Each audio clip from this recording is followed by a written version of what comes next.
Hello guys, my name is Andrew Aziz, author of How to Day Trade for a Living. This webinar is one of the webinars that weekly we introduce to our members at bearbultraders.com and Peak Capital Trading. If you enjoyed this video, feel free to check out our community for free. Every week we publish videos on technology, strategy, and psychology for your trading performance. So feel free to join us. The link is below. And if you have any question, just leave in the comments. Thank you.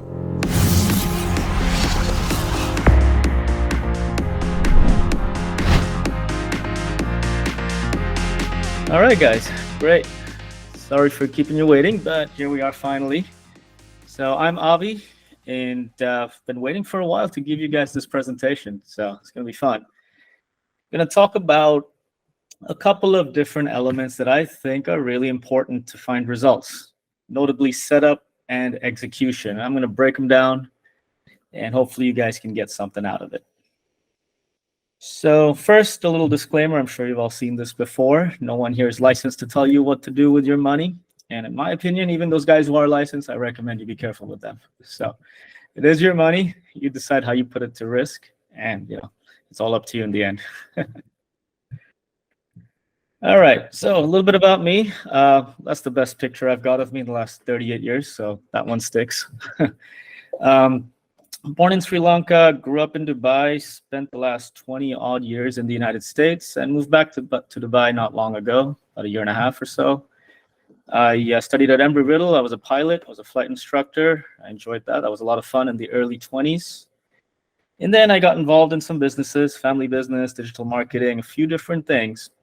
But in 2017 is really when I got involved with the financial markets, primarily in the world of investing, contrarian investing, and value investing. And in 2019, I became curious about how to make money out of the market rather than just put my cash in there and leave it there for years. How do you make a regular monthly sort of income? And so I found Andrew's book around that time. I read that book and I haven't looked back since. Joined BBT, been trading full time. And more recently, I've been mentoring and been moderating in the community as well. Outside of trading, I got a few hobbies, mostly extreme sports, water sports. I still like flying airplanes. I do that for fun whenever I get a chance. Some of the odd things I do is I play cricket, and I enjoy playing the guitar and writing music.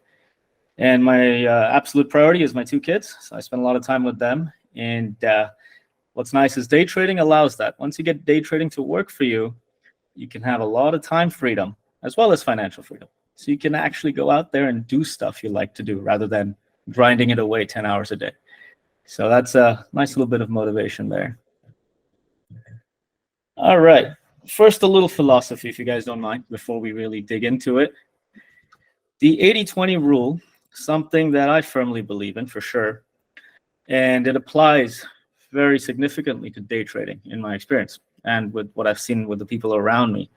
The rule is quite simple. I'm sure a lot of you must have heard of it. Basically, 80% of your results come from a few impactful activities, so 20% of your efforts, let's say.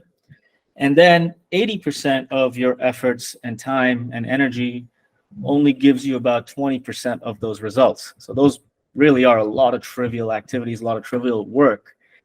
And so the point is, it's really important to identify what is impactful, what is bringing you results.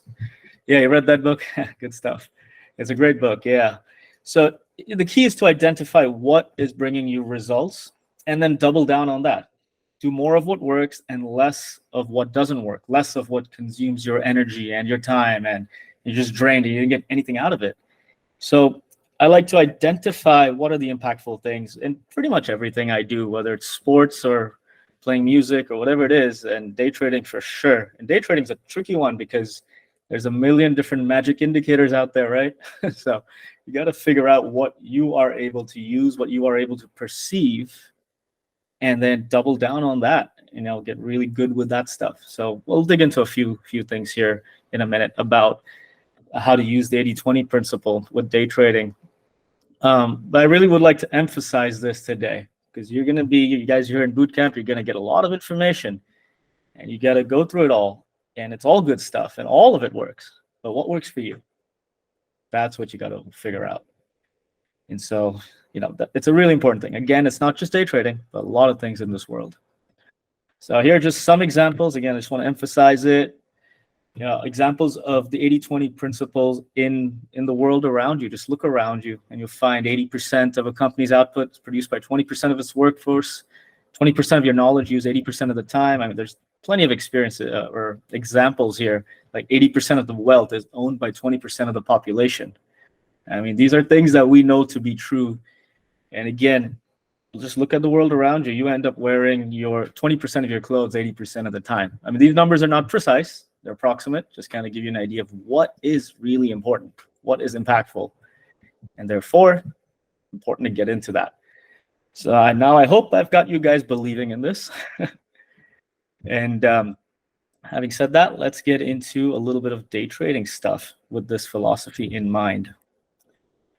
So Swiss cheese. Who likes Swiss cheese? I do. It's okay. I like Dutch cheese, actually, and blue cheese. It's probably better. But Swiss cheese is good, too. What's nice about Swiss cheese is it's got holes in it. When you slice it up, there are holes in it. And I'm sure a lot of guys here, a lot of you folks must have heard of the Swiss cheese model. Basically, you got slices of cheese, and where the holes tend to align, well, that's where you can get through to the other side. If you go through one hole, and you can get stopped on the next slice, or the next slice, you won't get through to the other side. That's the basic model. And this model is something I like to apply to day trading. It's really an 80-20 kind of model. It's a very simple kind of 3-step process to help you get on your way and get some results. So the first step really is the trader. That's you, the person who's attempting this wild, crazy idea of day trading the financial markets. So it's on you. That's the first. So, and what I mean by the trader is before you show up to trade, before you turn your computer on, before you do your pre-market routine, before you do any of that stuff, you, the person, you got to be well sorted out. You cannot be in an emotionally volatile state or stressed out about other things going on in your life, like a divorce or mortgage, I don't know, whatever it may be. There's a lot of stuff going on in this world around us that puts pressure on us. And it's important that before you try trading, you are well sorted out. You're in a stable place. Now, nothing's going to be perfect in this world. We know that. But you've got to be stable. You can't be volatile as a person. Because then you will be in a calm position, a good position to make smart decisions in the market and stay calm and not go around chasing these stocks or freaking out if you get stopped out or any of these things. So that's really, really, really important. And in my view, the trader really, the person does bring in the majority of the results. There's a lot of technical stuff in trading, but that can be learned. It's not too complicated. It's technical.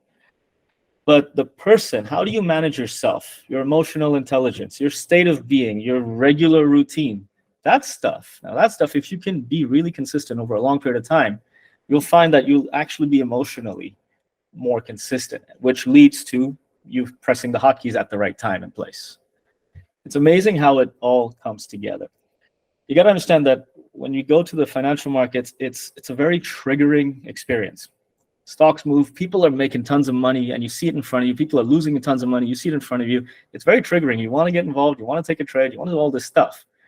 But you won't be in a good position to do any of that stuff if you are getting overexcited and overly triggered. So if you're stable, you will minimize your triggers and still keep a calm head on your shoulders. And it's very similar to athletes. Again, I'm sure a lot of you guys must have heard this before. Athletes got to show up on game day and be at their peak performance and perform, not for a lot of time, but during the game, they got to perform. But it takes months and years of training and practice and routine and discipline, all that stuff, so that then when they go out there and they're under pressure in the big game, they can do it. They just rely on their training, but they're stable and they can do it. Trading is similar. You can't show up hungover or lacking sleep or pissed off with your spouse or any of that stuff. If that's what's happening, that's not the day for you to trade. That's the first slice in the Swiss cheese for day trading. So is everyone with me so far, or are we bored yet? All good? Good. Thumbs up. Okay, good. Man, there's no one in the room here, and I feel like I'm talking to myself. So it's good to get feedback. That's great. Good. So that's the first step. And really, the majority of your results are going to come from here. We talk about the psychology aspect of it. Well, this is ensuring that you got the psychology sorted out before you even show up. And again, you're a human being. You're not going to be perfect every day. I can tell you in January, just last month, I traded, I think, grand total of 5 days. I didn't show up most of the days. I knew I was dealing with a lot of stuff, family vacations and all that. I was in no state of mind to trade. I couldn't be focused. I was distracted. So I didn't trade most of the month. So just like that, it's important to make sure you're in a good state of mind when you show up. And when you do that, what you do is you go through the first slice of cheese. You find a hole, you get through it. The next one, step 2, is the setup. Now over here, what I'm talking about is your setup at the technical level. You're looking at the pre-market. You're looking at which stocks to pick. What is your setup going to be? Is it opening range stuff? Is it ABCDs, reversals, time frames, 30-minute charts, 5-minute charts, whatever it is for you? That's the next step in this Swiss cheese model, is you got to wait for your setup. And now, again, if you have that first bit sorted out, you, the trader, you're calm and sorted, then you will have more patience to do well in the second step, which is waiting for your setup. Now, it sounds easy. Wait 60 seconds and then you can take a position, or wait a half hour before your setup is ready. It sounds easy. But again, the market is very triggering, and there's people around you, and you're in the chat rooms making money, losing money, and you just got to sit there for a half hour, and you're not allowed to touch it. That's hard. It's hard. Even though half hour doesn't seem like a lot of work, people work 8-10 hours a day, but sitting there and watching the market on 1-minute charts for a half hour is not easy. So, but that's the key. You got to know what your setup is. You got to know what works for you at a consistent level, and we'll get into a few examples here. And then when you see it, you should take it. You should take it. That is your setup. You've waited for it. You've had the patience. That's good. You also made sure that you, the trader, you were ready to show up. When your setup comes, when it gives you all the right confirmations on the tape, on the level 2, on the moving averages, whatever you're looking at, then you got to take it. And when you take it, well, that's the execution side of it. We're getting to the third bit, the last piece of this puzzle. So again, the hard part about the setup is the patience for most people. And you can help yourself by being sorted out before you arrive, being calm and relaxed. Do whatever you got to do. Go to the gym for an hour if you have to calm down after that. So whatever you need to do, you got to do it. And then wait for your setup. When it comes, you take it. And you're in the last bit here. That's the execution. Now, execution, what I'm talking about is that last few bits of confirmation you're waiting. Let's say waiting for an ABCD, for example. Then you're looking for confirmation of where the C is, where that support is. And once you're sure about it, you're confirmed with it, you've watched the tape, you've watched the levels, whatever you're looking at, you can take that setup with execution. And in execution, I'm talking about a good tight entry, a good tight stop loss, okay? And then respecting that stop loss, which we'll get into trade management. That's the next step. First step in execution is getting a good entry, having the patience to do that with a tight stop, and then managing the trade. Now, the entry part is interesting because at the entry, if you get a good entry, it allows you to actually manage the trade better. Because really, if you get a good entry, ideally it goes in your favor. It's hardly ever against you. It's hardly ever red, right? And when it's green, it may not have gone to your target, but at least it's in the green a little bit. You as the person, you actually are much more relaxed, rather than if you got a bad entry and you chased it and now it's sitting in the red for 5 minutes after you entered. Every minute it sits there, you're getting more and more stressed out, and you're more and more likely to make a poor decision, like prematurely stop out or take profits too quickly or too late or whatever it may be. So really that entry on the execution side of things, that initial entry on your trade is actually really important. I feel like we don't talk about this enough, because this then allows you to manage your trade better. Again, it's all those emotional triggers. When you've got money on the line, it's an emotional experience. And so you got to get that good entry. Also, on the other side of execution, sizing is important. If you size up too heavy, you'll freak out if it goes for you or against you. And if you size in too light, you won't take it seriously, and you'll be making poor decisions and forming bad habits. So sizing is a tricky one. And the way to think about that, I'm sure you guys have heard as well, is figure out how many dollars of risk you can afford to put on a single trade. Or you can think of it as dollars of risk you can put on the table per day, and then divide that up to 3 or 5 trades, whatever it may be. There's many ways to get into that. But anyways, execution is basically entry and trade management, which includes stopping out, taking profits, final exit, scaling in, all that fun stuff, which we'll get into now in a second. So that's really a simple Swiss cheese model, the way I see it, to get results. And I have this running in my head every day when I trade, even before I trade. Manage yourself first. Make sure you are fit for trading. And when you show up, then you go to your setup. You wait for your setup. If you get a setup, if you see the setup, good. Then you execute upon that setup. If you're doing it all right, you get results. And results here doesn't mean profit, okay?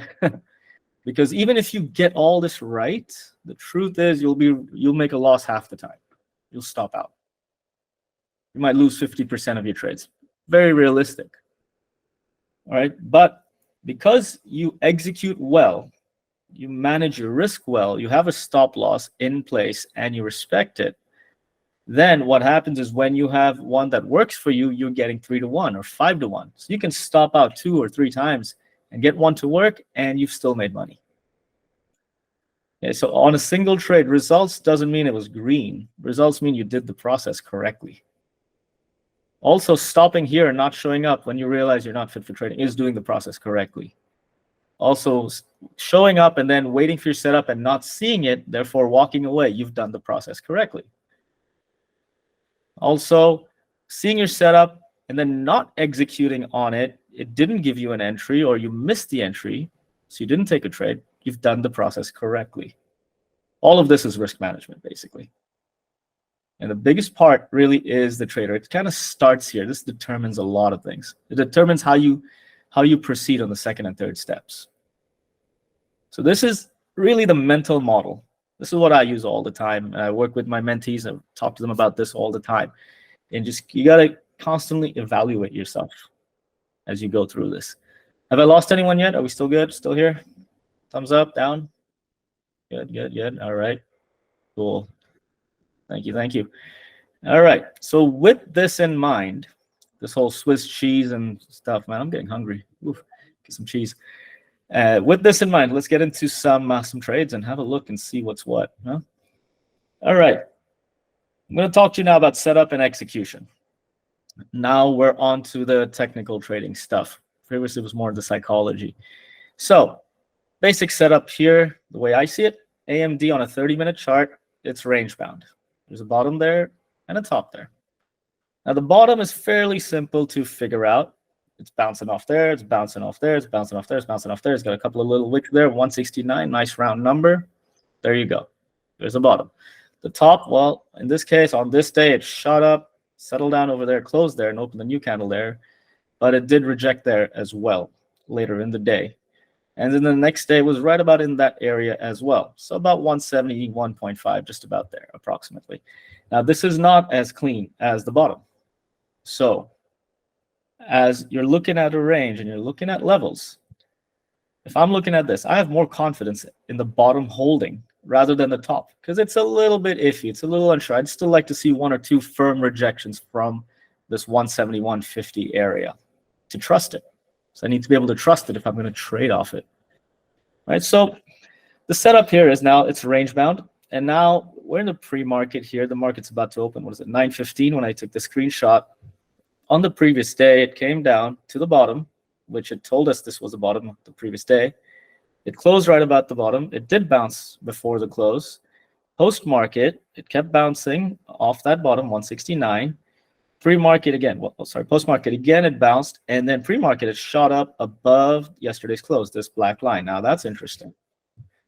What it's telling me is that it's bouncing off the bottom of the range and then also reclaiming yesterday's close and then retesting it here. That's the 8 o'clock candle. You can see that on the 1 minute, retesting yesterday's close, and it's strong. This thing is strong. It wants to go up. So my idea here now is it's range bound. Here's resistance up in this area. If I'm taking a long, this is the area I would target. So that's the idea before the market opens. This thing is going to play within the range. I'm not confident to short it from the top here because I'm not confident of this target area or this range or this level, but I'm confident of the bottom. So after the open, if it wants to bounce off of yesterday's close around 170, 169.50, there's a possible long there to go up to the top of the range. Very simple. That's the setup. It's just range bound. Everyone with me so far of how we kind of figure out the range? Any questions on this stuff? Oh, okay. Cool. You know what? I can't see where you guys are typing. Let me see that. Oh, here we go. There it is. All right. So that's it. That's the range. That's the trade plan for the day. AMD range bound. Ideally, take a long. Let's see what happens. So the market opens. And look where it opens. This black line here, or dark green, my charts mark this automatically as the market opens. So it opens, and look where it opens. It's about 171, right below where I anticipated resistance, right there. It opened there, right below resistance. Now, over there, there's no long. I mean, you're going to go right up into it. There's no space for a trade, right? So that trade is not on. And sure enough, what did it do at the open? First candle rejected, second candle rejected the level we identified, and went right down to the bottom of the range, right there, 169. Look at that. That's this wick down here, 169. Bounced off. Okay, and so that's this wick coming back up. Bounced off yesterday's close, that bottom of the range, reclaimed VWAP, and hit its head up against the opening price, this black line here. This was automatically drawn when the market opened. This, to me, is a very interesting point. The black line, well, the opening price is really important for intraday trading. I use it every day, really, quite literally. And you'll always find that it does something interesting there. You can use it as a level. Now, you don't know what that level is until the market opens. But it is useful. Whenever a price goes away from it, comes back to it, something happens. Something always happens. In this case, it rejected, back down to VWAP. And look at this. At the opening price, this time it went back up to it with volume, broke out, with increased volume. All of this was the volume so far. This was increasing as it broke through. What do you want in a typical breakout trade? Well, you want volume. You want aggression. You want buyers to come in aggressively and bid that thing up and go. That's how it never looks back. That's when you know it's a more genuine breakout. So this is giving you confidence that this thing wants to break the opening price. And don't forget, that's right about in our area where we identified the top of the range, right there. So now this is looking interesting for a genuine breakout of this range. The first clue was here, right here, as it breaks out with volume through the opening price. Sure enough, within a couple of minutes, it breaks out of our range, what we identified, and runs all the way up to 175. You can hardly see it on the 30-minute here, but that's this candle just shooting up like a rocket right there. So the clue that this move was going to happen was right here. And to be really honest with you, the whole clue was here, where it went to the bottom of the range, psychology or market psychology-wise. Over here, it picked up new buyers, picked up new strength, and pushed to the top of the range. VWAP again, picked up new buyers. And then the buyers got aggressive here. That's when it goes. And sure enough, once it goes, what happens? It goes more. More people get excited, more people want to get in, and it goes. So this is interesting. This really gives you multiple opportunities to take a trade. Now, if in the beginning you had confidence in your level up here, you could have shorted this thing right at the open in those first 2 minutes where it was rejecting your level, and then you go short down to the bottom of the level. And then it goes back to the top of the range. So you can actually take a long over here. Now, this is for you guys who are range traders. You like to look at ranges, it stays in between the range or within the range, and then it goes in between. You trade that. This is the breakout. So you really have three opportunities to trade this thing. The breakout was here, the top to the bottom of the range, and then the bottom to the top of the range. So that works out quite nicely. Right? Yeah, I don't know when this was. This was last week, I think. Anyways, so, and then for you breakout traders, volume gives you your indication it wants to go. The way I did it, I got a bit of FOMO at the open right there. I was getting in long, doing options, getting in long and stopped out very quickly before it went anywhere. So again, poor execution, right? This is poor. I'm buying it right into resistance. No point, no good. Then at the bottom of the range, as it got back into the, what do you call it, yesterday's close, I got an entry there and took it basically up to the opening price. Got a partial and then stopped out. This chart is all squished. It's an options chart. But anyways, bottom to the top. I did take that trade. But then the real trade I took was here, the breakout. As I was telling you, this is where the entry is. That's about here on the options chart. Take that in, ride that up to 175, turned out to be a $12,000 trade. So you can see how powerful these setups are when you execute correctly. So you get in knowing what level it's holding. This is a breakout. It's holding the opening price. So I'm entering it right above it or right as it's breaking out. My stop loss is right below the entry candle itself, basically right below the opening price. And it wants to run to 175. So that's how that works with execution. So you have the setup on the 30-minute, nice and easy, and you can plan the day. So this way you don't end up over trading in between here and there. You're taking entries and exits and stuff. This stops a lot of that stuff. And it gives you some pretty clean levels. Does anyone have questions on this so far? Are we good? Hi, Avi. I have a question. So how important is the open price? You know, I find it really important because, well, truthfully, I don't know why, but stocks tend to respect it quite a bit. It always does something. At the open, the stocks go away from the price, from the open when there's volatility. And then when it comes back to it, I'm always looking for something, looking for it to reject or to break through. In this case, it did a breakthrough, and the breakthrough was also pretty well in coordination with the top of the range. So it actually set up very nicely for an entire breakout trade on a bigger picture, the 30-minute picture, which allowed you to get in from about 171 to 175. That's $5. Well, that's big for a day trade. I don't care how much size you trade. $5 is a big trade. So you got to observe these things. Now, remember I was talking about you got to find the setup that works for you and stuff. Well, the opening price is something I just kind of figured out about 6 months ago that it seems to make sense to me. I just threw it on my chart and kept observing it. And now I'm at a point where I take trades off it because, I don't know, I'm able to perceive it. So you see, that's important too. You got to figure out what you're able to perceive.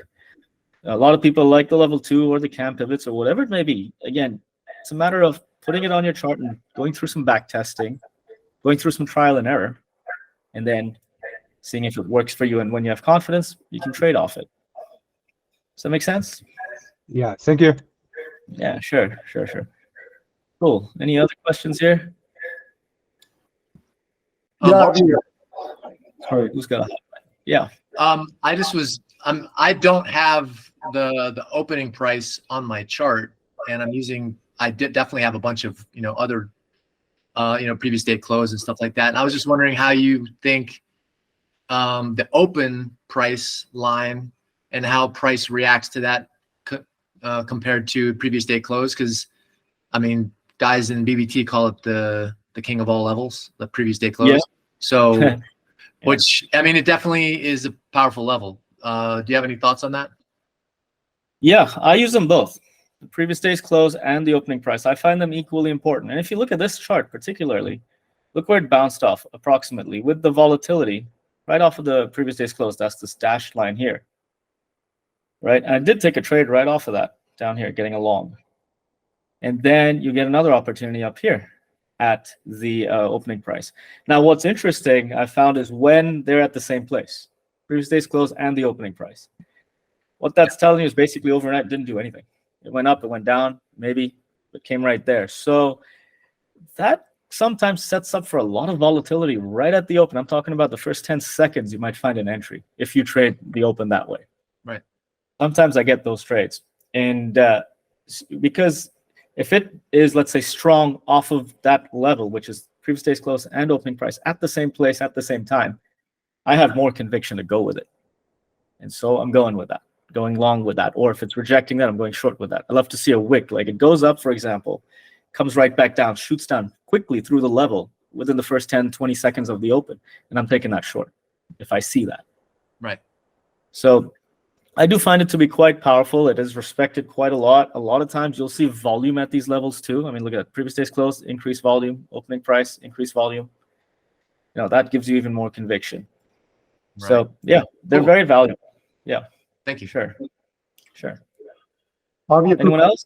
Yeah. So just two questions. So it's a very good explanation. When you execute, are you only focused on the stock itself? Are you looking at SPY as well, how it's behaving at that moment? Are you just focused on the stock and the volume and the movement and the breakout? Yeah, good question. Yeah, I actually just focus on the one thing I'm involved in, which is this stock right here, whatever position I've got. I don't like to look at other things. I've now tried it, and there's some merit to that, I think. But again, for me, that just brings in a lot more complication.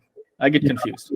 That goes up, this goes down. The level 2 is telling me something here and something else, and then there's something else going on with the news. I'm like, oh, no, wait, man.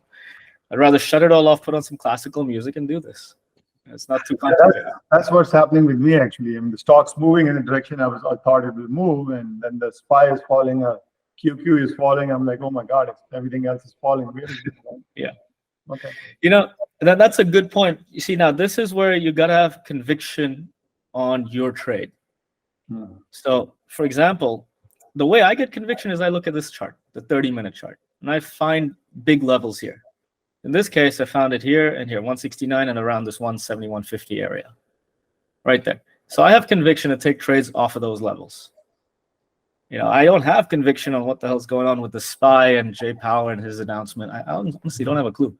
Most of the time, everything's on mute when I'm trading. Thank you, Avi. Appreciate it. So, yeah, you got to work on what gives you conviction. So again, what are you able to perceive? What your eyes are able to see are very different from what my eyes are able to see and anybody else. Which is the second. So, yeah, that counts for a lot. But also, I've seen a lot where after the opening volatility and momentum, a lot of things do follow the SPY. It tends to go that way. So if you do trade that middle of the day sort of stuff, which I honestly don't really recommend, but if you do, then I think there's a lot more merit to looking at the indexes and looking at the news and whatever's going on with the broader market, the midday stuff, basically. Very good point. Thank you. Yeah. Cool. Just a quick question. Yeah. I know like Friday you traded 2 ticker, AMD and Tesla. So do you do both at the same time, or you trade one and then go to the next one? I prefer not to trade 2 at the same time. But if the setup is compelling, all right, then I have to execute on it and execute well. So no, you can easily have a rule where you just go in with one at a time. And the truth is, it's just fine to do that because you're dealing with the financial markets here. It's a gold mine. There are a million opportunities every day. You do not have to be in 2 trades at once. You really don't. It's only if you're really aggressive that you would be doing stuff like that. Now, I tend to do it, which I know that's me getting triggered and getting all aggressive in the market. When I see it's set up, I want to go. Oh, okay. That's one of my personality traits, but it's not necessary.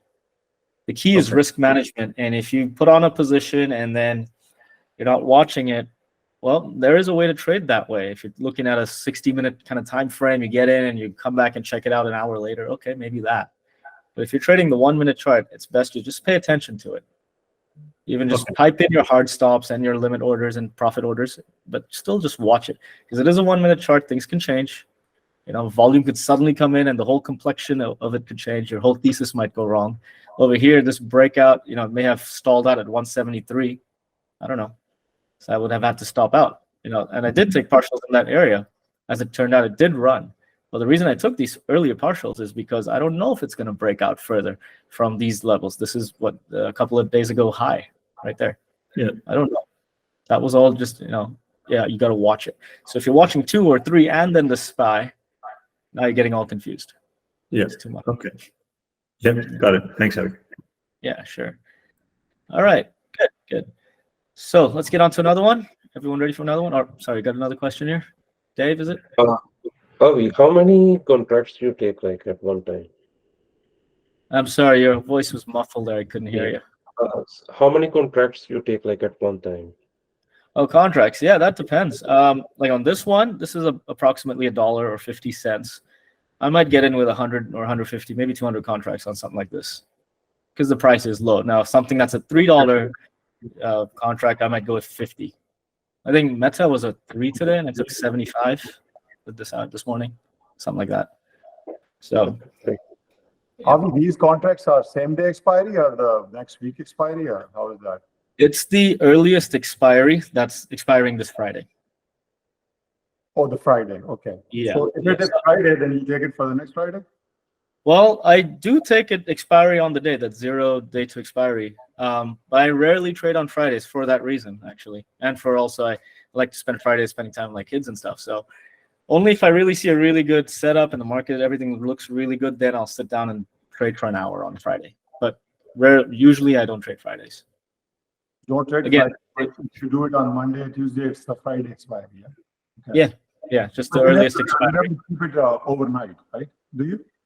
No. If the thing about going long options overnight is time decay. It's time. Now, it could go in your favor, but most of the time it doesn't. Now, again, there are strategies on options and hedging and stuff like that we can work on, condors and things. That's a whole different subject. Thank you. Appreciate it. Yeah, sure. All right, cool. Let's see another one. All right, another setup here. The setup here, I called it bottoming action. Meta basically was strong on this day. It opened about here, bounced off this level, was at 454, went strong for the day. A great big deal of indecision with lots of volume, and sure enough, it came down. Closed there, next day, further down, right into the area where it opened on the previous day. Very interesting. That is turning out to be some support on this day. And sure enough, it closed right about there. Now, post-market, it just sits there, looks strong before the market opens, right? But look where it opens. It opens just about where it struggled on a couple days previously. That would have been, I think, 2 days ago high. It's not even on this chart. But right there. And anyways, you can see this is an area of interest on the previous day. It struggled right here. Same area, about 468. Happened to go short on this day. Now, on this particular day, I would have found it very difficult to pick a setup. I don't think I traded this on this day for that reason. I couldn't tell. This thing wants to go long. It looks like it found support, but then it's got this odd kind of resistance here. So you don't have to trade it on that day. You can just watch it. Go trade something else. But then what happened? This thing went down, and it found its bottom here, which happened to be where it bounced off on that strong day at the beginning, 2 days ago. It closed around that area too. Post-market, it's holding that area. So I'm seeing a lot of support here. Pre-market, it claims the closing price, which is right there, and it's looking strong right as we get into the open. So everything here is telling me this thing did a big run up. Buyers are taking their profits now, especially swing traders or people who bought way earlier at like 400. And now it's finding a bottom, finding new buyers. That's what it's telling me here and all this pre and post market action. So what's the plan? The plan is this looks like a bottoming pattern to me. I'd like to get an entry around yesterday's close and go for the move up. Now, 460 is an area of interest because, well, that was the opening price a couple days ago. Remember, I always find that important. And it was support on the previous day. Well, 2 days previous, right there. So it could easily be resistance. And look at it. It was resistance on the previous day. So as it goes up from previous day's close up to 460, might find some trouble there. So you got to be a little careful of this. You can't just get in and expect it to run to 470. So ideally, you want to get an entry down here to go to 460. Now, if you're getting an entry around this 456 area, well, it's a tight trade. It may not even be worth your time. So you got to have your targets in mind as well. Now, when you're planning things out on a bigger time frame like this, it's important to know levels, or rather areas of interest, of where can it possibly go to before it finds some trouble, before the momentum can stall. So that was the plan. Try and get an entry around the previous day's close and go for the long to 460. If we're lucky, it keeps going. Let's see what happened. On the execution side, now it opened here. Remember, 460 was our area of interest, right about there. And it opened pretty close to it already, 458. So there isn't a trade. You can't take it long in these first 2 minutes or so, trying to go this way. And definitely not going short because, well, look at all this bottoming action. Like I was saying, the whole setup is a bottoming action, so you go long. And so no trade here. Now, the only first possible trade, if you're doing things this way, is you're getting a breakout off your level, 460. You're getting a retest, so there's another opportunity. You're getting another retest, there's another opportunity. Or if you like ABCD patterns, there's an A, a B, a C, and a D. So you're getting all of this opportunity, and it really doesn't matter if you're trading breakouts or retests or ABCDs. I mean, it's all right there, all in coordination with this bottoming action. Your long bias, basically. Now you're waiting for your setup. So on this one, basically, you could have gotten anywhere in this area after it breaks out of 460. Ideally, I like to see orders on the level 2, lots of asks stacked up to 470 and all of that.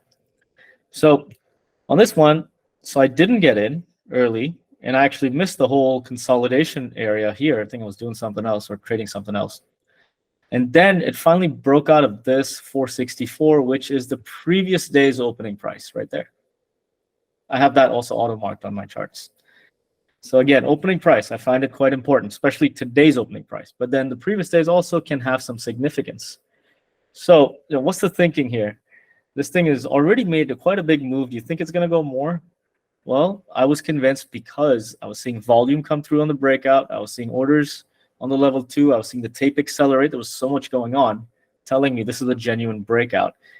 And then, so I got my entry as it broke up. Basically, the top of this candle, stop loss is right here below the level, because the whole thesis of the trade is that now it's broken out of this level and it's holding.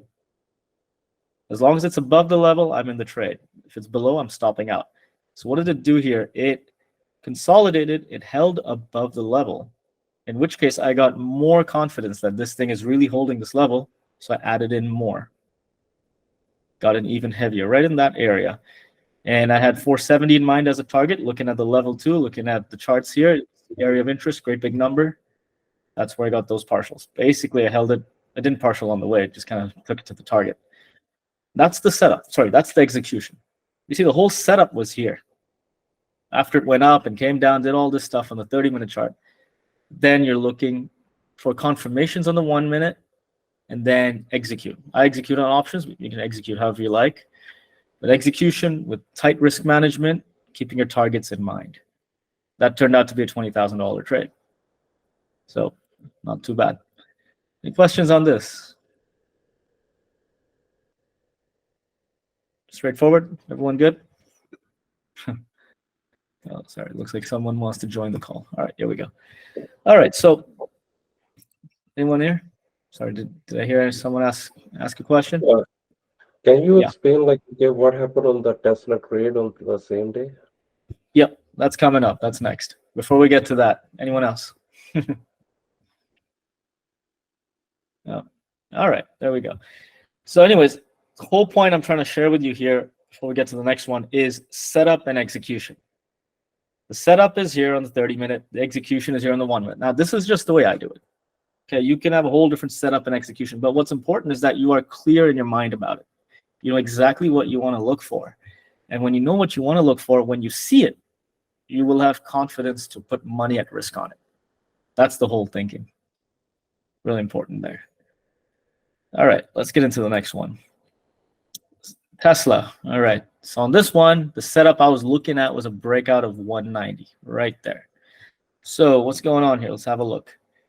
We got these purple lines here, and I've marked this on a much longer time frame. I couldn't put it all in the chart, but I found this to be support and this to be resistance. Now, sure enough, as it was in this area, it found resistance here, and then it found support here. Look at that's a false breakout of 180. And as soon as it wanted to come back in, it went in pretty aggressively. So I'm using 180 as a support and about 194, 195 as resistance. So what we're seeing here now is after this false breakdown, it shoots right back into the range, as in this big range, and it's strong. Consolidates, but it closes basically at the day's high. Pretty good. So I'm thinking, okay, it bounced off the bottom of the range, and it's strong. Post-market, it stays right around where it closed. Pre-market, it gaps up, and it's really strong. It wants to go. So everything to me is looking like it wants to go up. And I look at that. I'm looking at about 3 days or a day and a half of price action to confirm that this thing wants to go up. Now the pre-market, really strong, and it looks like it's about to open around 190. So I'm thinking this thing wants to go up. It's at 190, and I look back, I see 190 as a bit of an area of interest. So I'm thinking this thing wants to go up. I could possibly take a trade off of 190. If it breaks out from 190, I could take a long just above it and put a stop loss right below it and go up to the top of the range around the 194 area. So that's what I was thinking as a setup. Now, anyone see any holes in the setup? Little quiz. Any possible problems? Nobody sees it. Extended, yeah, that's one thing. Could be extended. Resistance, yep, there you go. Well, extended, yep, on the moving averages off the 90. Oh, sorry, off the 30-minute. Yeah, possible resistance. Yes, resistance available. Yeah, so as we said, area of interest, which means it could be resistance or support. But in this case, look at this. It's just run right up to it. What's the possibility it's going to make another great big candle and run from there? It needs to consolidate, at least use it as a consolidation area, if not pure resistance, and go back down. So you can see where now perception comes into the picture, right? This is where the mistake was made. Bouncing off a bigger time frame level, 180, looking strong. And so the bias was here. As soon as my eyes were in this area, I was already thinking long. I never even thought of the word resistance, ever. Not until I'll show you the next screen. You see, this is where I want to really draw your attention to. You, the trader, you got to be quite sharp when you're trading. You cannot be distracted. You cannot be having other issues in your life and stuff, and you come to trade or you haven't had enough sleep the night before. You're going to miss details like this, and it can be disastrous. So trading, again, is a very high performance kind of activity. You got to be at your best, as best that you can be. That way you give yourself a chance. If you don't, you can end up making some serious mistakes. And it's your money on the line. So, you don't want to do that. So the truth is, again, you don't have to trade every day. If you're not feeling good that day, don't show up, because you will end up doing something silly. And the worst thing that can happen, really, when you show up and you shouldn't be there, is that it works for you and you have a green trade. What happens there is that you are forming bad habits. You're thinking it's all right, I can trade on 3 hours of sleep, no big deal. And then it's a green day. Maybe you have 2-3 green days in a row, and then you try it again and the whole thing explodes. You don't know what to do. So again, that's that whole setup. The trader is the bigger part of the setup, much more than the technical setup. The technical setup, you'll be able to decipher it and work it out if you are clear in your mind. So I really want to emphasize that point here. So, okay, so it's a flawed plan. You can't just blindly go long as soon as it makes a new high over 190, because it's risky. It's a potential resistance, and it's right in the middle of the range. I mean, I got the range up here and down here. This thing's right in the middle. Ideally, you want to trade from the bottom to the top or the top to the bottom, not in the middle. So let's see. On the execution side, it was all FOMO. Take a look. On the 1 minute chart, so it opened here around 188. Remember, I was thinking about a breakout of 190, right? This thing never even broke out of 189. It never even got above 189. There's sellers right there. So what's the possibility that it's going to go break 190? Well, at this point, there's no possibility. You got to wait for it to get up there, consolidate, do something, and then you can consider that long. So sure enough, rejected, it went down. And look at this. This is the execution, all FOMO. As soon as it started to go up above the opening price just a little, got in long, got stopped out. Again, got in long, got stopped out. Again, right here, got in long, got stopped out. That was about $12,000 in losses right there. That's how bad FOMO can be. And that's how bad it can be when you're really not yourself, or you're not focused, or something's bugging, or you're distracted, all that stuff. For me, on this day, it was pure FOMO. I was just so convinced this thing's along because of the whole 30-minute thing. I was thinking it's strong, it's strong, it's strong. I was just blindsided, just like tunnel vision. So that's why it's really, really important to kind of be clear-headed. And if you do see a potential risk in your plan, well, don't trade it, drop it. This is the financial market we're dealing with. It's a gold mine. Again, there's so much out there, so much opportunity every day. And it's quite outrageous. Like, if we go chasing stuff, there's something wrong with us, because market provides nonstop. So there you go. That's how that works. This is the dangerous side of trading. This is why I always like to think about setup and execution. The execution actually saved me here. This should have been a $50,000 loss, but just stopping out is a good thing. Otherwise, look at that. It would have gone all the way against me. No good. Keith, yeah, no, I don't use the 5-minute chart. I lean on the 30-minute. And nowadays, actually, these screenshots were like a week ago. Now I've even eliminated the daily chart. I just use the 30 and the 1. So that's where I find my setup. And I'm able to lean on the 30 quite heavily. I'm able to read it. And I've even taken off the moving averages and everything. And I just use a 1 minute for execution. So that's, again, you can see how the process may have been averted if the trader in this case was fit to trade. Let's say the person was fit to trade. Okay, the setup came and saw it. Well, made a mistake with the setup. Actually, then the setup was not on. Should never have even considered it along above 190. And then there's the execution, the last little piece in the Swiss cheese line, right here. Well, just oversized, but at least stopping out. Stopping out's a good thing. It's a healthy thing. You must respect your stops. That's the one thing that went right over here. Respected the stops every single time. So that's that. That's where, I'm really telling you, all 3 levels are really critical. You will save yourself from blowing up an account. This is the kind of stuff that can blow up accounts. And this is options. This is heavily leveraged. It can really eat you up. So you got to be careful. The 3-step process, quite simple. You, the trader, you got to check yourself, make sure you're good to go. Then your setup, when you're watching it, waiting for your setup, make sure it's good. And then the execution, which is you're waiting for your last few confirmations that the trade's ready to go. Then you get your entry, knowing your stop loss and your target. And you get in. And then you have a 50% chance of success. So that's how it works realistically. And you know what? It's kind of hard in the beginning. There's discipline. But then once you do it often enough, it becomes habit. You're forming good habits. That's what you really want to do. That way it's sustainable. So there we go. All right. Questions, anybody? Let's see. We got Muhammad here. Yep. So is that Marshall? You know what? I'm not even sure how to. Marshall's here, yeah. Yeah, go ahead. Unless Mohammed is in line first. No, it's all good. It's all you, Marshall. Okay, so this is really interesting. So you're trading mainly off the 30-minute and the 1 minute, and you're using your 1 minute for entries, your 30-minute for your setup, and your bias. Is that like whether you're going long or short? Yeah, pretty much. The setup is on the 30, execution is on the 1. That's about it. Okay, and you're not using, you're using VWAP, but no other moving averages in general or mainly? Actually, today was the first day I traded without any moving averages, just VWAP on the 1 minute. I actually have removed all these moving averages on the 1 and the 30. And how'd you do? Did you like it? It was good.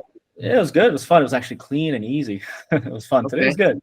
Yeah, picked the bottom on Meta, so that worked out. So yeah, your bias is not coming from the weekly and daily. Like, do you do any research ahead of time or, on the weekends to try to figure out what stocks are in a place where you might want to do, trade them? Are you doing that also? No, not anymore. Again, that I used to do a lot of that. That came down to the 80-20 thing. It's a fair bit of effort, and in the end, in the daily range, once the thing starts moving after the open, it's not even close to those levels that you can find on the daily and the weekly. So it's not even worth my half an hour of. I've noticed it. Yeah, Sunday. That's interesting. That's very interesting. There's so many ways to trade. Holy wow! Thank you. Sure, absolutely. Sure. Yeah, go ahead, Tarek. Hey, Avi. I have a question about kind of your development as a trader as it relates to this trade. So you said that you were waiting for it to creep above 190, but you're getting in it sort of anticipating that it's going to get there right off the open here. I'm just wondering if that is something that when you were developing a strategy and trying to get data that maybe it was a mistake you wouldn't have made, and it's because you're entering in anticipation of the break instead of waiting for it to actually happen. Yeah, I'm just wondering if during your developmental phase you were less likely to make that mistake because you really needed to be strict with the data, whereas now you kind of feel like you know what's happening. Yeah, no, that's a really good question. Now, in the developmental stage, what you'll find as a trader is your personality traits will come out. And so for me, that happened to be, I'm very aggressive. I don't know. I see something I like, I want to go. I don't want to sit and wait. I want to get involved and I want to have the fun right now. I don't have the ability to sit for half an hour and then analyze it and then take a slow trade through the day. It's just not my thing. Now, a lot of people are like that. They're very analytical. Me, I prefer the momentum side of things. So yeah, in this case, getting these entries basically long here in anticipation of the breakout. Now, this is really premature. You can enter anticipating a breakout, but it should give you some indication that it's going to go. This thing gave me no indication. It's just forming wicks up and down. It's 2 dojis in a row, and I'm getting long. And even after these 2 dojis, I'm still getting long. It does the same thing, 10 minutes later, and I'm still trying to do the same thing. See, this is a whole lot of tunnel vision. This isn't good. if you want to pre-enter something like this for a breakout, what you'd like to see is that pretty quickly goes up there, makes a bit of an ABCD pattern, and then it goes, something like that. Or it breaks out and you get in on the retest. Those are a few things. Or maybe a 1 minute ORB sort of thing where the 1 minute candle kind of closes here, the VWAP right here, the moving average is all out of the way, and then you can anticipate that breakout with the 1 minute ORB in coordination. So this is a bit of another side of it. I like to look at fractal patterns. I call it fractal patterns. Basically, if I'm looking at a long on a 30-minute chart, then I want to see a long setup on a 1 minute chart as well before I take it. In this case, I didn't see that. And this would have been a great short right off of the opening price. Look how significant that is. Look at that. You could have shorted it here, about here. You had about 2.5 minutes worth of taking good entries. Or even here, once it broke down this level, and you're sure that it's holding below, you can take an entry in this area for a short. Now, if I was open-minded, I would have said, yep, this is a short. It's already moved from the bottom of the range to the middle of the range. It's going right back down to the bottom. Okay, take that short. So you see, that's another setup, definitely. Actually, based on what you just said, could I just ask a follow-up? How often are you actually going into the day very open-minded about the direction as opposed to having, it's either going to set up in the long direction or I'm not going to take it? Yeah, that's a good question. I like to have my plans well set before the open. So I show up about a half hour before the open. I only look at the top, 6 or 8 tech stocks. I don't really look at anything else. And I try to form a plan if something shows itself to me. And there are some days where I look at it and nothing makes sense to me on the 30 minutes. I just drop it. I don't trade on that day. And the thing is, so the plans, though, the way I do it is I use that as a cheat sheet to trade the open, to trade those first 5 minutes. Or the first 2 minutes. After that, it could form something else. It could go the complete opposite direction I planned it for, off of the same level that I planned it for. And yes, I can take that trade. But that is a matter of patience. I got to wait at least 2 or 3 minutes before I'm able to see that. And then, yes, I do take those trades. This is just a cheat sheet for those first 2 minutes where it's just too wild for me to make up my mind what it wants to do, but I already know in a bigger picture what it's doing. And so I go with it that way. Thank you. Sure. Yeah, sure, Jeffrey, you're welcome. Do I use pivot? Keith, no, I don't. I don't use pivots. Reason is that I don't. All right, put it this way. I draw my own levels on these charts. And when I draw my own levels, what happens is now I'm intimate with them. I know why they are there. I understand that down here, 190, 180 was really serious support for many days. And I know that I've seen it. I've been trading this thing for the last 1 week. I know it. I can confidently take a trade off of that. The problem I have with pivots is I don't know why they're there. It's some mathematical calculation. I get that. But I haven't been able to understand what makes it there. Why is it there? It doesn't make sense in my mind why math should tell me that this needs to be there. If I see buyers and sellers in an area, okay, I know that there's buyers and sellers right there. I can draw a line there. And now I'm confident to take trades off of that. That's my only problem with pivots. As it turns out, a lot of the levels I draw are quite well aligned with most of these pivots that Thor gets into. So, if you like those pivots, if you're able to confidently trade off of those, then by all means do it. You should. But if you want to have a higher or different level of confidence, like I get my confidence by getting intimate with the level, then do it that way. So again, you gotta take a little bit of time and try a few different things. And we have the replay simulator and all that stuff in Trading Terminal. I mean, use that. I use that a lot still practice all kinds of stuff. So yeah, definitely use that and figure it out. Cool. Any questions so far? Anything else? Yeah, Marshall got a hand up. Yes, all right. Yeah. Yeah, go ahead. As far as your entries go, I'm interested to hear how you can have what your setup would look like on the 30-minute and then versus what your setup would look like, because you said you need a setup on both time frames. So I'd like to have a better understanding of what your setup looks like on the 1 minute and then what it looks like on the 30-minute. If you could shed any light on that. Yeah, sure. Just this one right here on the screen, if you look at it, it's strong and it hit 190 as resistance in the pre-market. And it's in the middle of our range, right? Remember 180 and then 195 or so. 190 is about in the middle of our range. It's showing us that it's got resistance on the 30. It's got a wick. And it's weak coming into the open just the last few minutes. So on the 30-minute, I'm able to see that it's resistance. That's the setup. It could be a possible short here. On the 1 minute, though, it opens here. It never really goes up there to retest it. And if it does, you can take a short if it wicks down from there. However, check out what happens here. The opening price right there. It makes a range right here, right around the opening price, just chopping you up and down. A lot of people probably got chopped up. I mean, I certainly did. And then it breaks out of that range. This is a breakout. That's your setup. So you got the short setup here, and then you got the short setup here. It's a breakout. It's what basically a 15-minute ORB. Right. So Okay. yeah, just look for the directional patterns. All right. Thank you. Yeah, sure. Cool.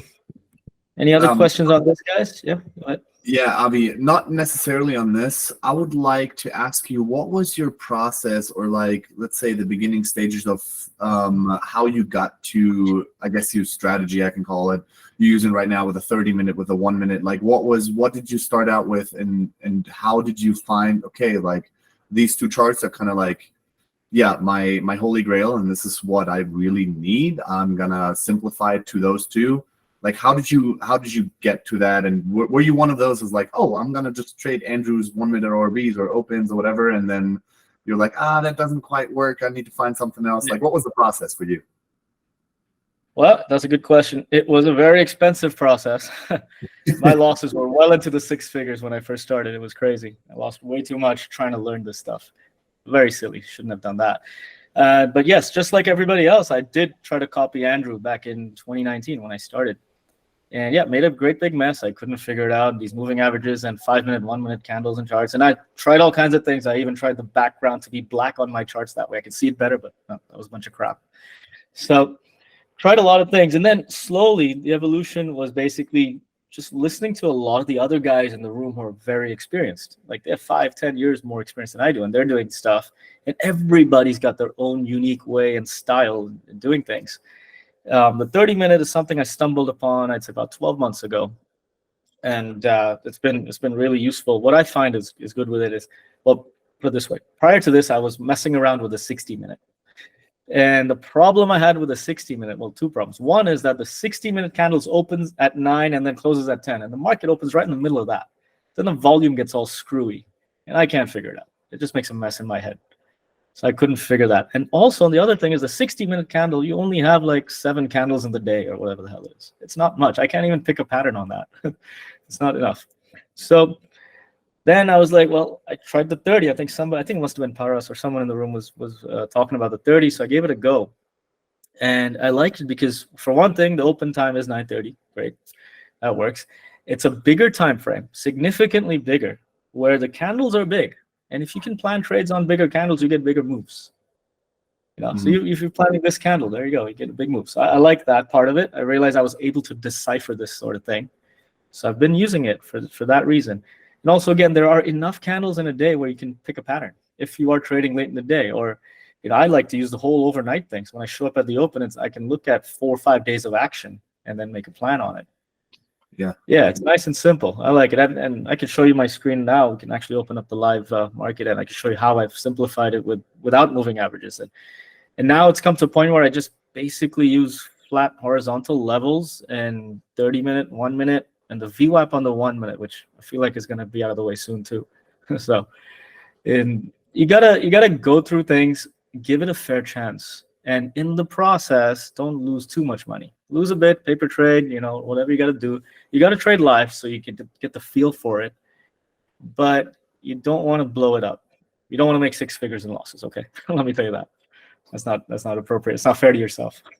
So you got to invest by losing some money, but it's a lot of trial and error. But you got to have a process with the trial and error. You got to give it a fair chance to see what are you able to decipher. What comes easy to your eyes. If it's too complex, if it's too much spaghetti on the screen with all these moving averages, then okay, that's not necessarily for you. It should start with being easy. And again, that comes from the 80-20 book. If it's difficult at first, dump it. It's really funny how it's said, which is quite the opposite advice we get in the corporate world. But it should be easy to your eyes. You shouldn't have to fight your own instincts to do this. At the technical stuff. The technical stuff should be simple enough. Hope that helps. Hope that makes sense. Yeah, it does. Thank you. Cool. Yeah, Jacob, you got a question there? Is it? Or? Yeah, Avi, so how did you get to that point of blowing up the account? Like you were just revenge trading, or you were not following any process, or it was just doing random stuff every day, or? Yeah, no, I didn't. What did I do? I took too much of a size without really having conviction on what I'm doing. Okay. Came in with this mindset, all right, 3 months, 8 months, or 6 months in the sim, and then I should be going live. Yeah, I'll tell you a small story about that. 3 months in the sim, and just before Christmas 2019, I went live. My first day, I put $50 risk on the trade, got a one and done right at the open. Great. So the next day, I put $100 risk for a trade. That worked out too. Great. Third day, $150 risk per trade. No, I blew it up. It's like $500 in losses. Okay. Not smart, not smart.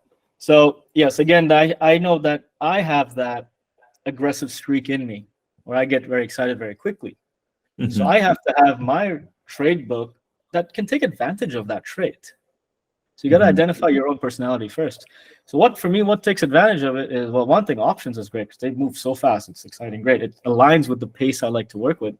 And the other thing is the open. The open moves, but I can't read the open, so I cheat. I plan the open on a 30-minute chart. Okay. And now I'm aligning my trade book with my personality. And my singular rule in place is risk management. And what is risk management? What's that Swiss cheese thing? Am I fit for trading today? If I'm not, I got to get out of the house. I shouldn't be anywhere near my computer. I will end up trading. That's the first step. Then what's the next step? Setup. Okay, I'm looking at the 30-minute. I'm making a plan. And if you look at me on Twitter or in the BBT chat room, every day that I trade, I put my plan out there. Like, this is what I'm looking at this level, and this is the direction I'm looking at. And then my last rule is the execution side of it. If I've got to wait for a setup to execute on that trade at that level in that direction with a very good stop loss. Otherwise, there's no trade. And at this point, well, today it's feeling more like instinct than rules because you do it often enough. And that's when it becomes fun. That's when you really want to jump in and go. And it's not, day trading is no longer all that stressful stuff that was in 2021 and 2022 when I was still kind of finding my way around. And I got to say, one of the best things you can do if you're struggling or if you've had a bad run and it's just eating you up is take a break. Really take a break. And we all have these bad runs. It happens. It could happen 5 years in, 10 years in. Take a break. It could be a couple of days, a couple of weeks. In 2022, I didn't trade for 6 months. I was in such a hole. I was like, no way, man. I started trading in the summer of that year, and that too was just 60-minute charts. And so it was a totally different process. But it is a process, that's the key. It is definitely a process. You got to make it easy on yourself. And if it makes sense to you up front, give it a go. Give it a fair go without blowing up too much cash on it. Put some in, but not too much. Okay. Got it. Thanks. Yeah. Sure. Hey, Marshall. Yeah, go ahead. Sorry for asking all these questions. Wow, that's good. You said you were going to share your setup, your screen, so we can take a look at what it looks like. Yeah, sure. Let's do that. Let's see if the market's still open, right? Yeah, cool. It's 9:30 at night. Cool, man. Let's take a trade, shall we? What if you don't have a setup? That's all good. I'm just pulling up my DOS trader right now. I'm loaded up, and this is actually against my rules. Once I'm done trading for the day, I'd never open up my thing because I could end up trading. But it's all good. Today we'll do it. I have all of you here to hold me accountable. If I do make a trade, do I do take a trade, then I'm counting on you all to hold me accountable. There's only been one day where I've taken 0 trades when I sat down. That's really hard. Really? That's really hard. It is a powerful thing when you don't take a trade. I did not take a single trade today. Just I didn't see. It wasn't there. Yeah. That's a victory. That's a really good victory. You should celebrate that. I need a victory like that. Yeah, do it. All right. Do it. When it's not there, it's not there. All right, so this is how I traded today. This is my setup now, from now on, I guess. I just changed it this week. So there, I got the 30-minute and the 1 minute and the VWAP go. I lost the VWAP. That should be there. Put that back on. And we can go through what the market's doing today and see if it makes any sense. Or is it just a crazy emotional mess? Look at that, AMD down off the opening price. Let's blow this up. This is interesting. Down off the opening price. And once it genuinely broke out of, what is this, 2 days ago high, it never looked back. Boom. Opening price, critical point. How interesting. There we go. That's AMD. That was just what's on the screen. What do we have? Tesla today. Oh, yeah. I took a trade on that. That was a hotkey error. I was involved in Meta. Again, look at that. Opening price again. How interesting. There you go. Once it really started to go off of opening price, that's it. It doesn't want to look back. Once it got back there, double bottom. Look at that bottoming pattern. Back to VWAP. And now look at that breakdown with volume. Yeah. And a retest for a short. This thing's going to hit 182.50 later on today. So there we go. Critical levels. I mean, I'm trading like this. It's fairly straightforward. I have no spaghetti on the screen that makes me all confused. And so that works. And you only have one stock and one montage on your screen at a time. Yeah, that's it. This is the montage.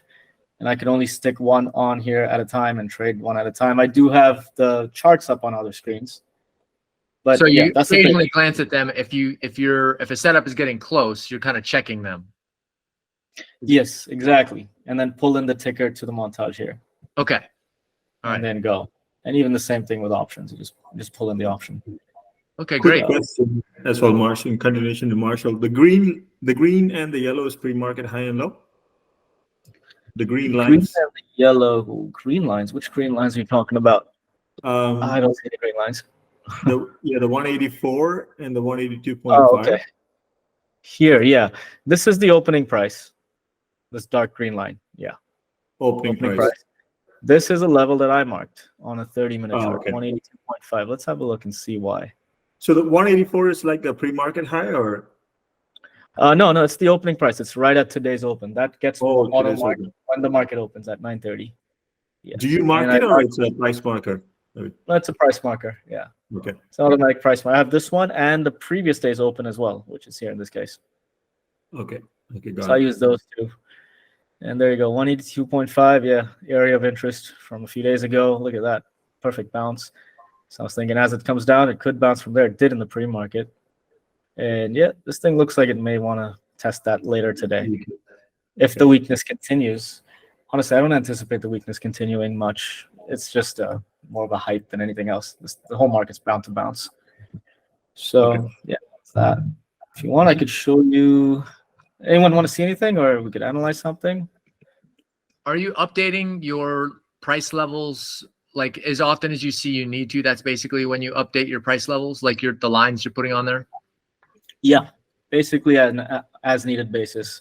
So if you look at this one, for example, purple lines they've been there for a couple of weeks.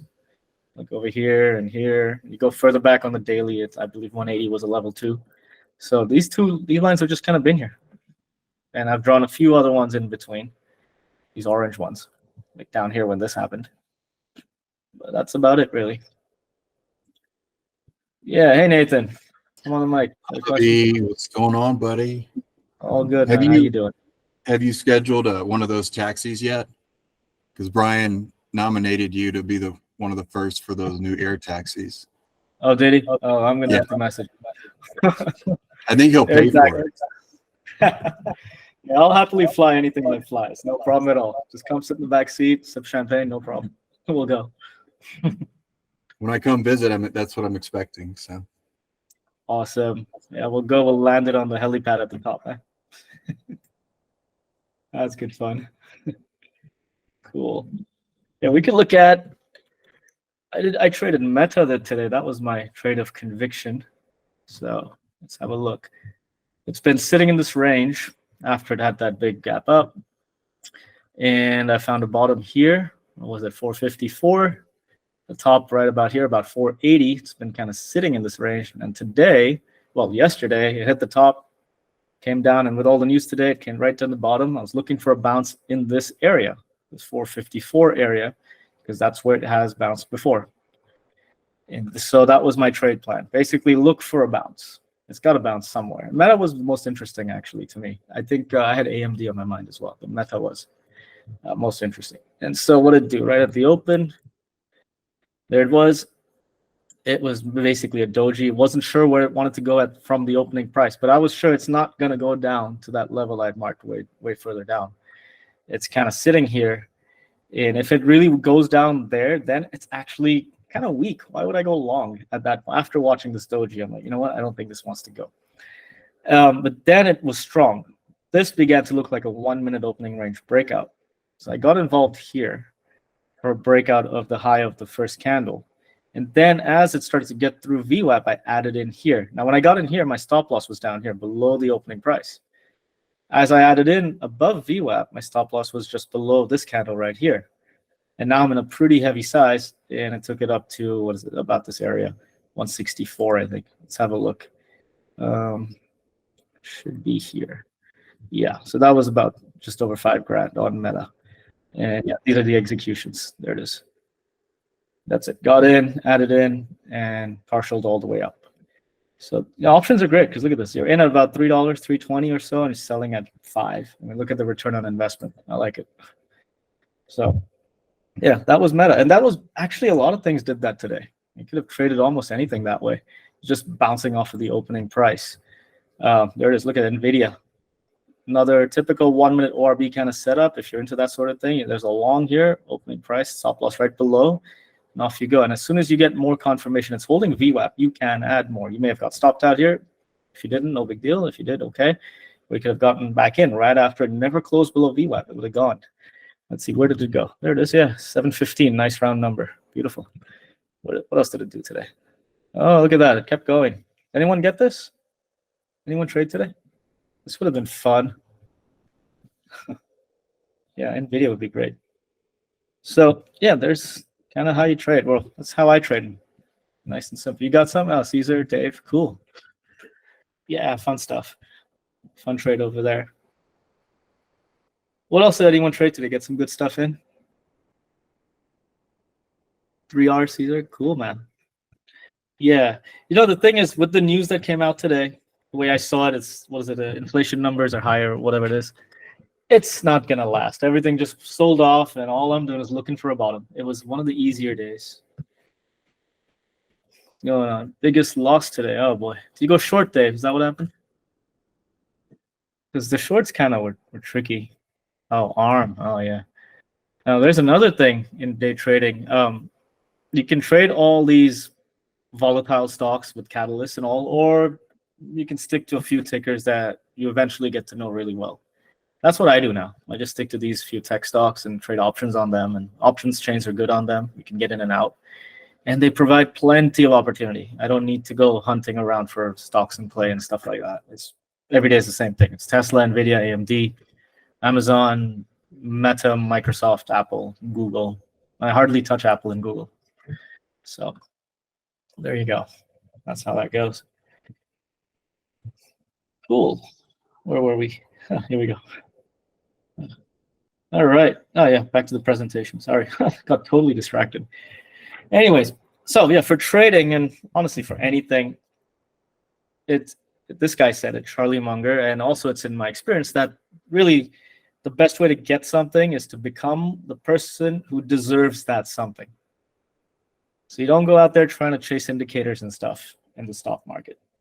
You should ideally first become that kind of person who deserves to make $10 million every year day trading.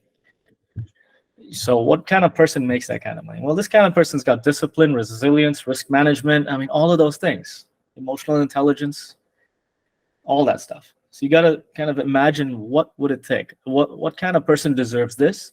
Reverse engineer that and embody that stuff. And that also brings us right back to that beginning of the presentation where we're talking about the trader himself. You, the trader, you got to take care of yourself, be solid about what you want, be solid about taking care of yourself so you can trade. You're not all messy in your head. And then just you got to have this belief system. In a funny way, you can say fake it till you make it. Well, I feel like that promotes the wrong ideas. But just try and embody the kind of person who you think deserves to have what you're trying to achieve. You want to be really fit and healthy? Well, that person has discipline, goes to the gym, doesn't eat bad food, sleeps well, all that stuff. Same thing with day trading. What kind of person deserves that? Deserves that success. That will take you really far. I mean, it's a slow thing. It's a mindset thing. Coming back to the psychology, it's all mindset. So I recommend embodying that mindset and kind of reinforcing it every day. And sure enough, slowly, it'll come through. That's how I find it to work. And I think it works. Cool. Oh, that's the last slide. All right. So yeah, that's where you can find me. And if you guys are ever in Dubai, anybody, please do reach out. All my trading friends are not in Dubai. It gets lonely here. So please come. And if you want to find me, Twitter is probably the easiest way. It's called X now. Twitter is where you can get a response from me quickly. Instagram's available too. There's the email address. And yeah, that's that. Anyone else want to discuss anything else or any questions? Just a quick feedback, Avi, on Twitter. Yeah. I did mention it to Paras and a lot of fake accounts from BBT. Yeah. It's insane. Like, I mean, I thought like it's actually Paras was talking to me, but then I kind of realized they add some funky things at the very end, which you don't notice. And everybody, like Andrew, I don't know if there's a way to stop it, but it's just nonsense. Yeah, the only way to stop it really is these fake accounts. You got to just block and report. The thing is, like, for example, if they're copying me, they've already blocked me. I don't even know they're there. Oh, so anybody else who sees them that knows that they're impersonating me, then you've got to report that, which is a bit of a process. It's like 4 minutes of typing in who and why and what. I wish it was easier. Yeah, I've come across that lately, and it's no fun, but it is what it is. Just remember, as far as BBT and PCT are concerned, nobody's gonna just tell you, "Hey, give me some money. I'm starting a new investment fund or something." It's not that. Okay, nobody here is gonna do any of that. We know where we are. We're right here within PCT and Bearable Traders. If there's any questions, if you're not sure, I mean, you can find us at least by email. You know what our email addresses are in BBT. So yeah, nice and easy. Great stuff. Thanks, Harry. Yeah, sure. Yeah, Juan, you got a question? Opening price is set in DAS. Cannot find it. Oh yeah, sure. Let me show you where I find it. Here's my setup. Here, right-click, study config, and when you get these price markers up here, you can select from the price marker the open right there. That would do it. And see, I've got it right here, open, and so that will pull the opening price in as the market opens, and you can assign it to whatever color and style and all that you want. Does that help?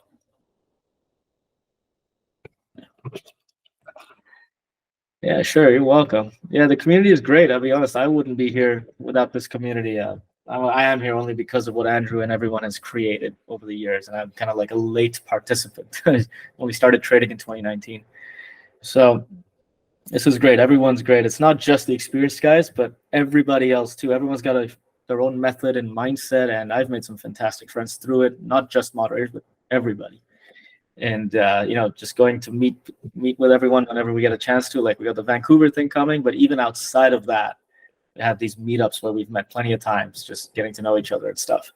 So it's really cool. It's really unique, and that support system that we have here. That's fantastic. Far better than any of that Reddit stuff or those cheap Discord guys who pump and dump stocks. This is a different world we're in. So you guys are in the right place. I certainly think so. I'm still here. Are you ready for like 16-hour flight? Oh my God, I haven't booked yet for that reason. And the thing is, I have to connect probably through Europe. I think Amsterdam will be the best way to do it. I go to Dubai. I grew up in Abu Dhabi, so that's why I go to that. I go to Dubai, but we have a flight from Orlando here, like direct. It used to be like direct to Dubai. There's a 14-hour flight from Orlando to Dubai. It is. Yeah. I've done a lot of those flights to North America. I don't mind them, but to Vancouver, there's no direct flight anymore. So it's going to be a connection. I might go through Doha, because if Qatar Airways can get me there, and they're a good airline, they're very comfortable. Yeah. Let's see. And the problem is then once I arrive there, I've got to do a presentation. It's like, oh crap, I'll be half asleep. I might tell Andrews I'll record it, and I'll get there. We'll put on the recording. I'll sleep in the back of the room. Just let's see. But no, it's gonna be good. It's gonna be awesome. Every time. Hey, check this out. The last 12 months, the only time that I've traveled out of Dubai is to go to these conferences, these BBT conferences, San Diego and New York, and now we got Vancouver coming up. And it's great every single time, because it's not just that you learn a lot about trading. You definitely do, and you get to pick people's brains and so much stuff.